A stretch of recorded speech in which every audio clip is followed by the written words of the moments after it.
everyone, happy 1st of January.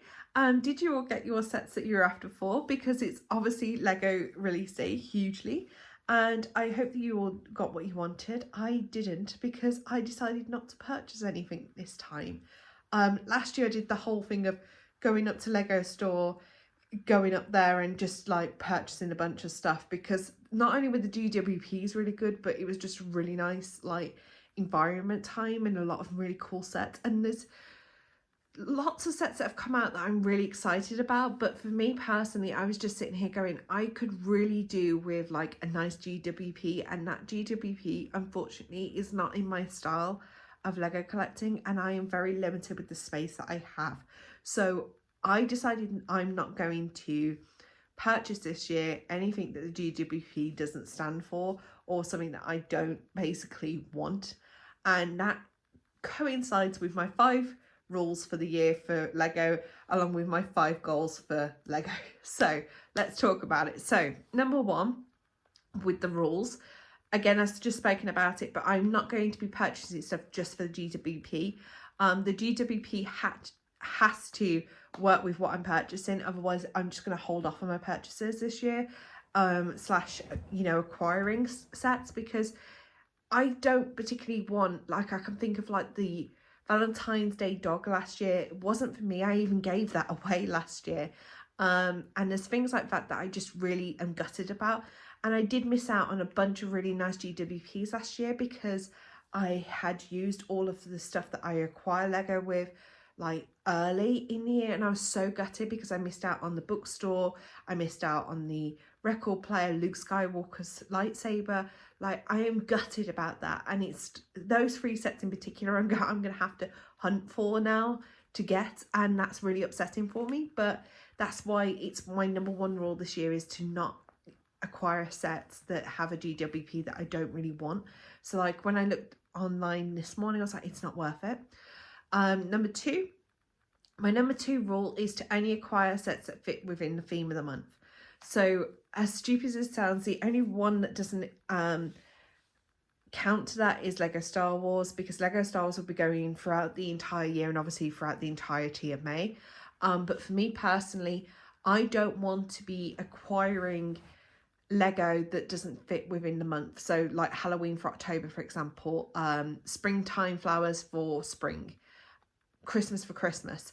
And that's what I'm focusing on, obviously, going into 2025, is that I'm only acquiring sets that fit within them themes of the month, or the next month. Like, I've already got this month's sets ready to go, so we're acquiring for next month, which is what I'm actually doing now, because I've got a bunch of sets ready to go for January, and basically I'm starting to look at February. Number 3, I'm only purchasing sets that, or acquiring sets that basically are older. And by older, I mean sets that have already been out for a while. They're rumoured to be retired, because I don't want to miss out on any sets that are retiring. For the past 2 years now, I've been kicking myself with, I missed out on a Dark Trooper helmet, for example, and some of the dioramas 2 years ago. This year I've missed out on Yavin 4, Millennium Falcon, which was the playset one.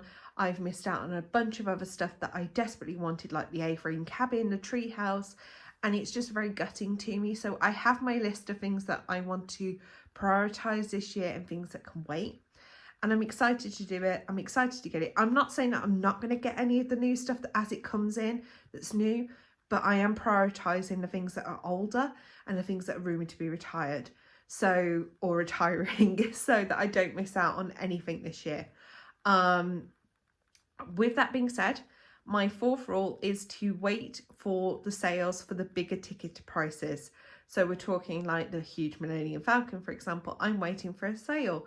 We're talking like sets that I've been after for a while, or maybe iffy bitty about them because the price is too high. I will wait for the sale for them, which leads me on to my 5th and final one of no spending your Lego insiders points until it's worth it.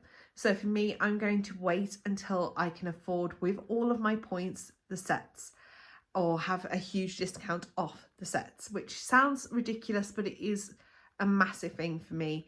I'm excited about it, and that's what I'm going to prioritise, is accumulating the sets up so that I can afford the huge Millennium Falcon, sets like that basically that I'm excited for. So yeah, that's the next one. Which brings me on to my 5 goals. So my 5 goals for the year are to basically display my Lego minifigures collection that is like the collectibles series.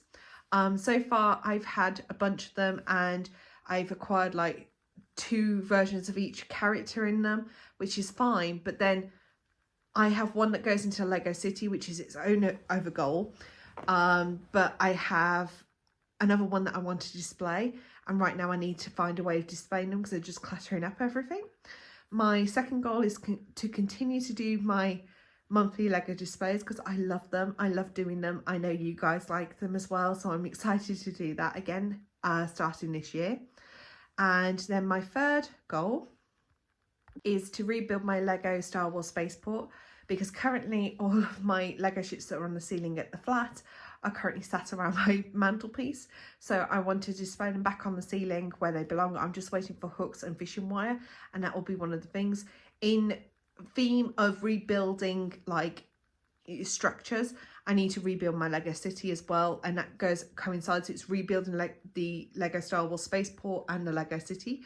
I need to find a way of doing the Lego City, which is a whole other system, unfortunately. Which brings me on to my 4th goal, which is to basically do some more mop building. I have got some things that have been asked for me to do, and I am excited to do them. Which also coincides with my 5th goal, which is to sell some of the sets that I don't want anymore. Because when I come to doing that Lego mop building, it's been like rented from me, which is fine. But then when it comes back to me, there's certain things in that I'm not going to want to keep. So I will sell that on. And that's really exciting for me, and very like scary at the same time because I've not done anything like that before, but I'm excited to start it. This whole year is going to be really exciting for Lego content. I've got a whole schedule for you also, just to give you an idea. Every Monday, Wednesday and Friday will be a Lego video for you. You may get an occasional additional one, but that is the routine that you'll be going into: Monday, Wednesday, Friday, with Wednesday being the Lego Star Wars basically video. And I'm excited. We are going to kick off this year with obviously the Lego display that is coming in a couple of days' time. And then we will be doing basically going into what I purchased through the Lego Insider Points, which is the Lego Tic-Tac-Toe set, which I'm excited about. So we're going to start off with that. And yeah, I will see you all next time.